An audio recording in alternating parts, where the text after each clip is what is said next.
Hello again. This is Wesley Berry, the Regional Emergency Coordinator for the state of Vermont. I want to thank you for your time and attention to what is surely amounting to be a historically significant weather event for our region. As you may be aware, Burlington is in an upgraded winter weather alert to include severe warnings for freezing rain lasting several more days. The National Weather Service is predicting a critical amount of freezing rain through at least the 7th and possibly the 8th. Ice is accumulating rapidly, and its removal has become an issue for work crews. Substantial power outages are being reported with no projected estimate for recovery. Emergency declarations are in effect, and most businesses, transportation centers, and public offices are closed. I also just sent a public safety press release on the situation. Now, we're standing up a Vermont Emergency Operations Center in Burlington, and that can be expanded as necessary, but let's begin with sections detailed to ops, planning, logistics, and finance. The governor is looking to declare a state of emergency and is seeking federal assistance based on emerging damage assessments. I'm also going to need everyone's participation in that and ask you all to begin preparing those assessments immediately. If the president declares a major disaster under the Stafford Act, we'll probably stand up a joint field office at the FEMA offices here in Burlington, Virginia. Governor is preparing to activate elements of the National Guard as a resource.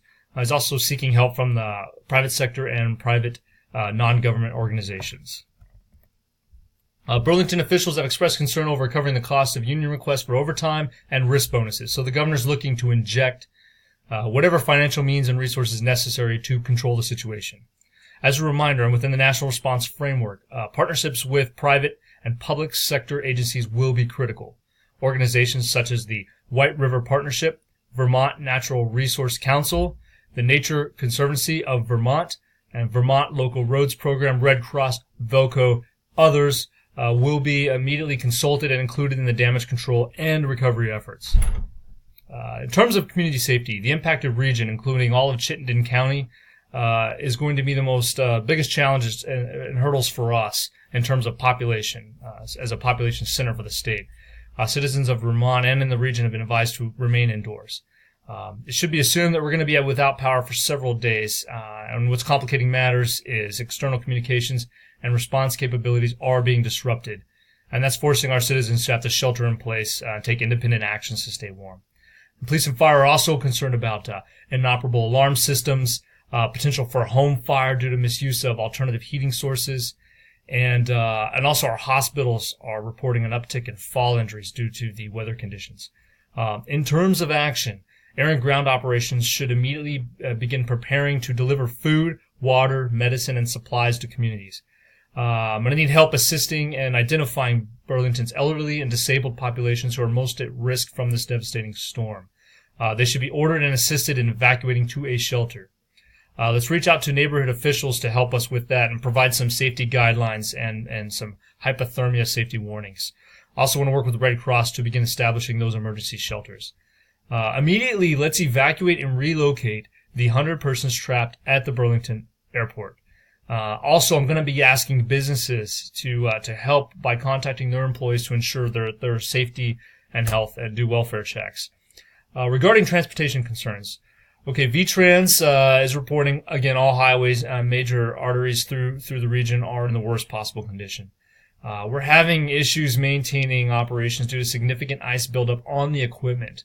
That's become a huge challenge. Even if working properly, I don't think they're going to have enough materials to expedite the treatment of the road surfaces.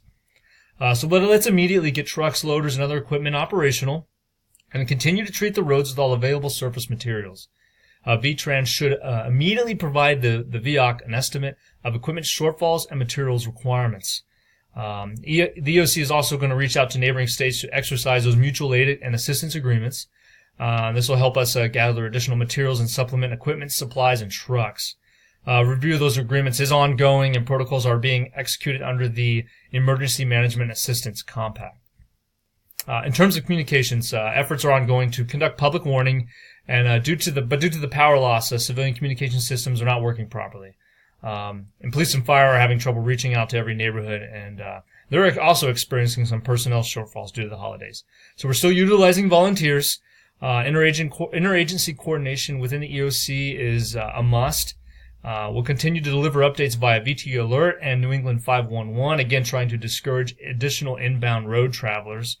The VOC is also requesting updates on the impact of the disaster on the local communities. My office is compiling that information into the damage assessment for the governor.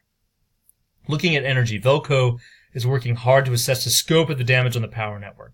They have teams dispatched to conduct assessment, but the situation is worsening as we speak. The ice on equipment and the safety of the workers is an issue. Velco has consulted nearby electric companies for assistance, materials, and personnel, and all critical state and local public offices should have emergency backup generators in place and operational and going now. Finally, looking at our resources, numerous emergency officials are on leave, and what we have is not enough. Now, the governor, I said before, is preparing to activate elements of the National Guard. And what we're going to do is have them focus on communications assistance, logistics, and search and rescue. Non-government agencies and civic organizations must be contacted to provide input to the EOC. Local police are seeking the availability of private companies to assist with specialized equipment and or personnel. Also, the American Red Cross is being asked to set up those emergency shelters and coordinate the collection and distribution of meals and supplies. Considerations for recovery and economic loss are underway, and FEMA is now being contacted for assistance. As a final note, for comparison, the Great Ice Storm of 1998 resulted in just under $6 million in damage, and we're already projected to experience much worse conditions. So, again, I look forward to hearing from each and every one of you on the results of your efforts. Likewise, we will work to keep you continuously updated. Lastly, and most importantly, I want to thank you for your commitment to the safety and security of the citizens of Vermont.